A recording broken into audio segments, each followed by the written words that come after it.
you stretch your paper every single time? Let's be honest. If you do you actually enjoy the process? Or have you ever stood there staring at your paper, wondering whether this ritual is really necessary? I have. Even though I have demonstrated stretching countless times in class, I never truly loved it. When you're in the mood to paint, the last thing you want to do is to soak, tape, and wait. Sometimes by the time the paper is finally ready, the inspiration has already faded. So today, let's look at your options. By the end of this video, you'll be able to decide for yourself whether stretching is actually necessary for you. We'll talk about why paper buckles, how stretching works, including what soaking does to sizing, and I'll walk you through the traditional methods step by step. Then we'll look at some alternatives and what you can realistically do if your paper has already warped.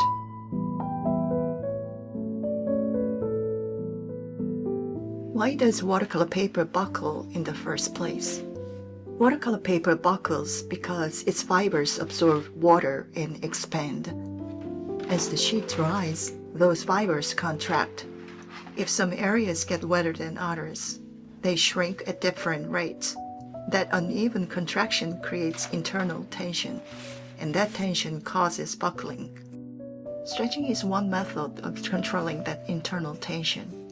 Here is the classic soak and tape method. When you soak the paper, if your basin is smaller than the sheet, slide the shorter edge in along the longer side of the basin and gently feed the paper back and forth so every area is submerged. For really large sheets, a clean bathtub works well. Now a very common question. If I soak my watercolor paper, am I washing away the sizing? The short answer is, to some extent, yes. Prolonged soaking can reduce surface sizing, especially gelatin sizing. That may increase absorbency and slightly reduce lifting ability.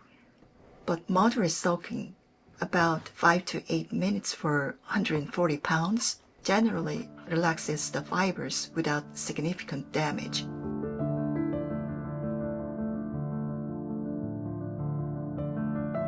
Here is the material list.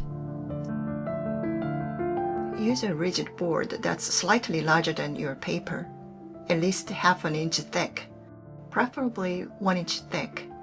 It should be able to tolerate moisture without warping. Good options include marine plywood, which has cross-grain construction for added stability. I use Hake Brush marine plywood. Do this before any water touches the paper.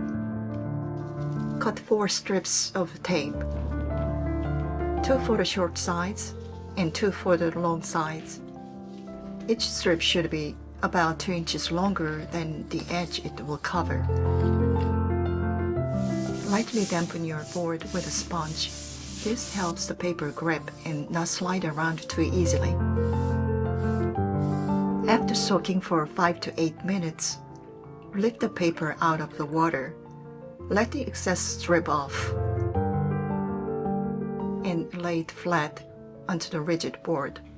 Gently smooth from the center outward with your hands or sponge, pushing out any bubbles and surface puddles. Lightly moisten the adhesive side of your tape. If you oversoak it, the glue weakens. Lay each strip so it overlaps the paper by about half an inch and adheres firmly to the board. Press down carefully along the length, especially at the corners, so it's well sealed.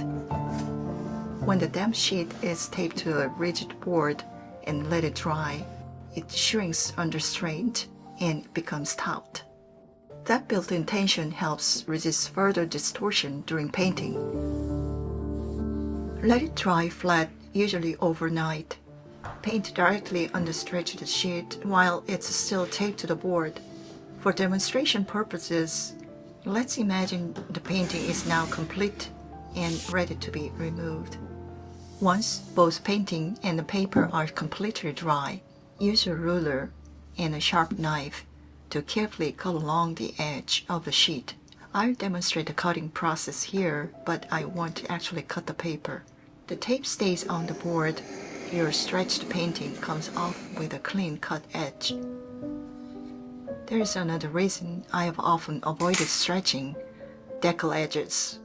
I love that raw, irregular edge. It gives the painting a sense of authenticity and physical presence. Of course, if you're not using decal-edged sheets, this won't bother you as much. You don't have to stretch every single sheet. Modern materials and surfaces offer good alternatives. Blocks are glued on all four sides. They reduce buckling significantly and require no preparation. They are not perfect for extremely wet applications, but for many artists, they are sufficient. Use heavier paper. 300-pound paper is often rigid enough that stretching becomes unnecessary. It resists distortion better, tolerates heavy washes, and saves preparation time. Yes, it costs more, but it may save labor and frustration. Synthetic paper like Yupo, watercolor panels and canvases, or boards behave differently. They don't buckle the same way traditional paper does. More than once, I flattened finished work at the last minute before exhibitions, relying on my own experimentation back then. And later, with more research and testing, I found that there are several practical solutions for buckling. Yes, it works with realistic expectations. You probably won't get factory flat results, but you can improve it significantly. For this demonstration, I prepared these sample paintings using approximately equal ratios of paint and water to keep the comparison fair. Wait until the painting is completely dry. Place the painting face down on a clean, smooth surface. Lightly mist only the back of the sheet, never the painted surface. Use a wide brush to spread the moisture evenly across the back. Sandwich the artwork between clean, absorbent sheets. This could be blotting paper, watercolor paper, acid-free drawing paper, or printmaking paper. Put a flat board on top and add heavy, evenly distributed weight. Leave it for 24 to 48 hours. I tested this method with different interleaving papers, 2 types of acid-free drawing paper, watercolor paper, and printmaking paper.